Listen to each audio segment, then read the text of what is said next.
नमस्कार विद्यार्थियों। इतिहास के प्रति जिज्ञासा रखने वाले प्रत्येक व्यक्ति का राजकीय महाविद्यालय सुमेरपुर के YouTube चैनल पर इतिहास की सहायक आचार्य मैं सीमा चारण स्वागत करते हैं। आज अंतिम वर्ष की कक्षा में हम राजस्थान के इतिहास की जानकारी प्रदान करने वाले कुछ स्रोतों पर चर्चा करेंगे। इन स्रोतों में बच्चों हमने देखा था कि मुख्य रूप से ऐतिहासिक स्रोतों को हम दो भागों में बांटते हैं। एक तो पुरातात्विक स्रोत और एक होते हैं साहित्यिक स्रोत। पुरातात्विक स्रोत माने वो वस्तुएं, चीज़ें जो कि प्राचीन मानव अपने पीछे छोड़ करके गया है और जिनसे हमें उनके जीवन की उपलब्धियों, वे उनके खान पान, रहन सहन, रीति रिवाज आदि के बारे में जानकारी मिलती है।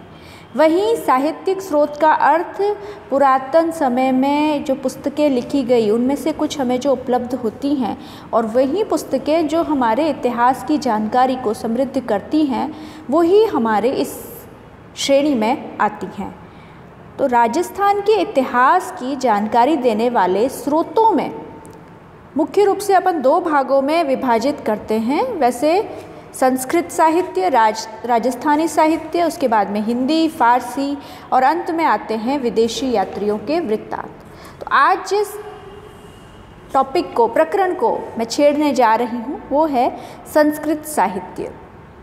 वैसे तो आप सभी को पता है कि गुप्तकाल से अधिकांश जो भारतीय ग्रंथ हैं वो संस्कृत भाषा में लिखे गए थे, लेकिन जब राजस्थान में राजपूतों का उद्भव हुआ तो धीरे धीरे यहाँ पर जो है देशी भाषा का भी उद्भव होता चला गया और डिंगल और पिंगल भाषा में, यानी राजस्थान की जो मूल देशी भाषाएं हैं उनमें भी काफ़ी विशद मात्रा में पुस्तकें लिखी गई, साहित्य रचा गया।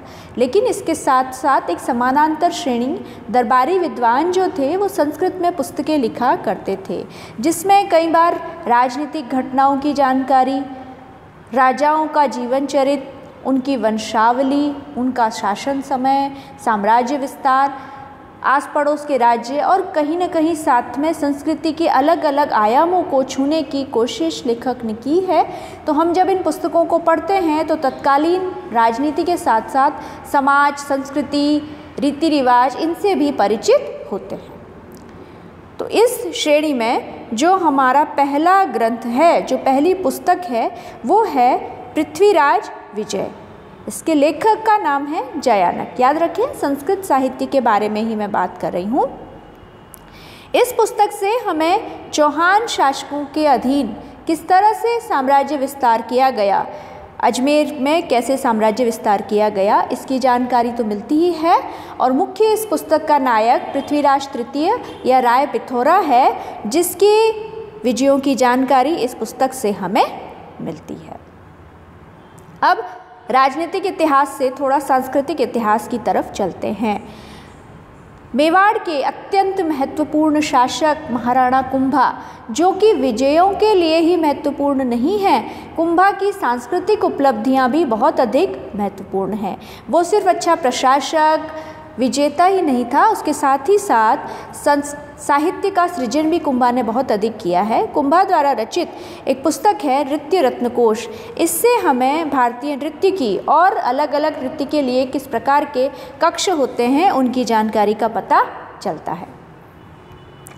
उसके बाद ही साहित्यिक संदर्भ में अपनी एक अगली पुस्तक आ रही है। कुंभा के ही एक प्रमुख जो शिल्पी थे, शिल्पकार जो थे, जिन्होंने कुंभा के अधीन बड़े बड़े भवन, किले आदि का निर्माण करवाया, उनकी पुस्तक है राजवल्लभ। मंडन, जो कि कुंभा के प्रमुख शिल्पी थे, उनकी पुस्तक का नाम है राजवल्लभ। संस्कृत भाषा में ये पुस्तक लिखी गई है। इस पुस्तक से हमें नगर निर्माण कला, उस वक्त शहरों का जब विकास होता था, बनाए जाते थे, तो किस तरह से अलग अलग शैलियाँ थी उसके बारे में जानकारी मिलती है। अगली संस्कृत ग्रंथ है एकलिंग महात्म्य। इस ग्रंथ में जहाँ मेवाड़ के जो शासक माने जाते हैं एकलिंगनाथ जी, उनके बारे में जानकारी के साथ साथ मेवाड़ के राजाओं की वंशावली का भी हमें ज्ञान मिलता है। कान्ह व्यास इसका लेखक है। इस ग्रंथ से हमें पता चलता है कि मेवाड़ को उस समय मध्यकाल के प्रारंभ में मेदपाट और हाड़ौती को हाड़ावती कहा जाता था। इसी के साथ साथ हमें उस समय की वर्ण व्यवस्था की जानकारी मिलती है और इस पुस्तक में आश्रम व्यवस्था का भी उल्लेख है, यानी प्राचीन भारत में जो आश्रम व्यवस्था थी वो किसी न किसी रूप में अभी तक कायम थी। अगली पुस्तक जो हमारे संस्कृत साहित्य में आती है वो है भट्टी काव्य।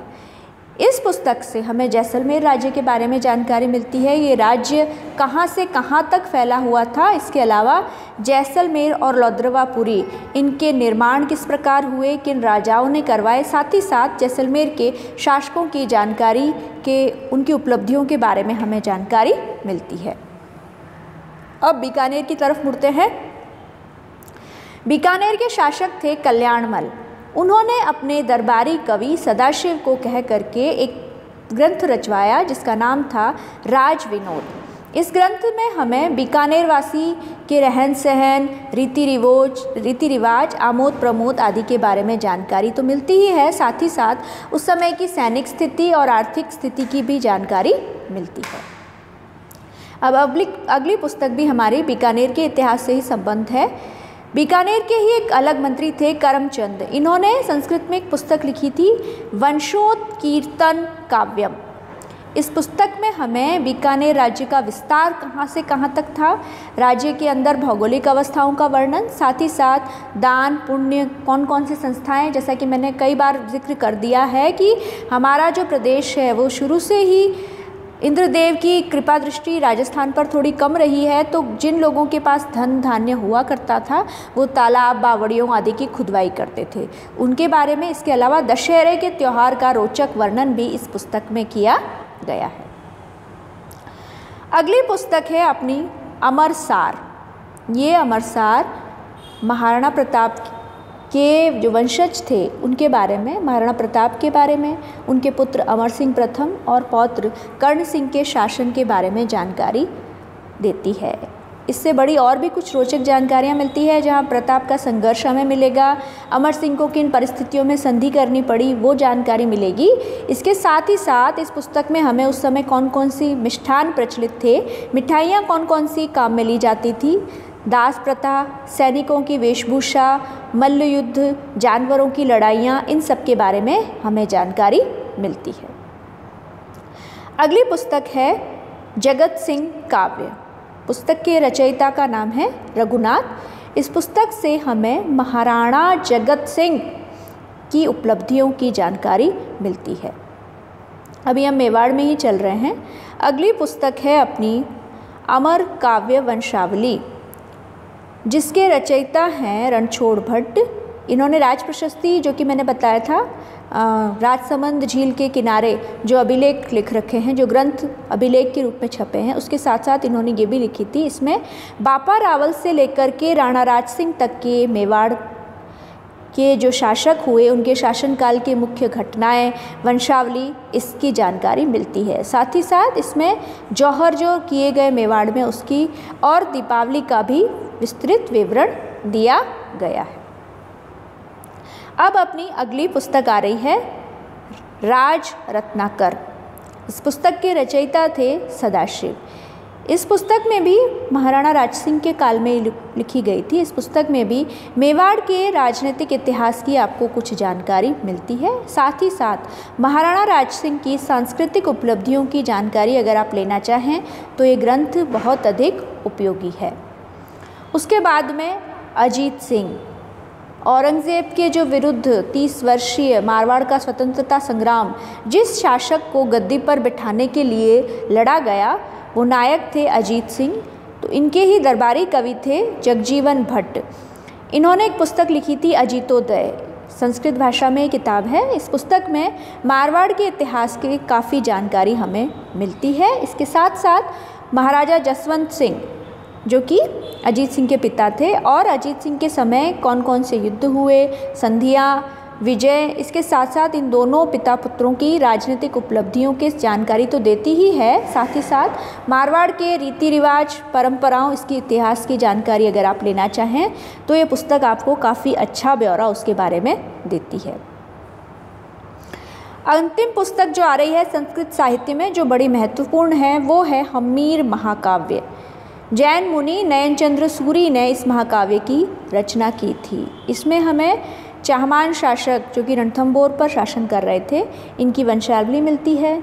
इनके समय में कब कब मुस्लिम आक्रमण किए गए, कौन से विफल रहे, कौन से सफल रहे और किस तरह से रणथंभौर के शासकों ने इनका प्रतिरोध किया, इसकी जानकारी मिलती है। इसी के साथ साथ चाहमानों का मूल निवास कहाँ था, शाकंभरी, सपादलक्ष देश और अजमेर नगर, इन सभी की स्थापना संबंधी बातें, कब स्थापना हुई अजमेर की, सांभर का जो इलाका था जो सपादलक्ष के नाम से जाना जाता है, इसकी जानकारी मिलती है। साथ ही साथ अलाउद्दीन खिलजी का जो रणथंभौर अभियान हमीर हट के कारण हुआ था, शरणागत की रक्षा के लिए हमीर ने अपने राज्य का किस प्रकार त्याग कर दिया, इस तरह से इस पूरी घटनाक्रम की जानकारी नयनचंद्र सूरी ने अपनी इस पुस्तक में दी है। ये थे राजस्थान के इतिहास की जानकारी प्रदान करने वाले संस्कृत साहित्य के स्रोत। अगला जब भी लेक्चर होगा उसमें हम राजस्थानी भाषा में, डिंगल और पिंगल भाषा में जो लोकल साहित्य रचा गया उस पर चर्चा करते रहेंगे। तब तक आप इसको ज़रूर एक बार पढ़ करके अपनी पुस्तक में से रिवाइज कर लीजिएगा। धन्यवाद।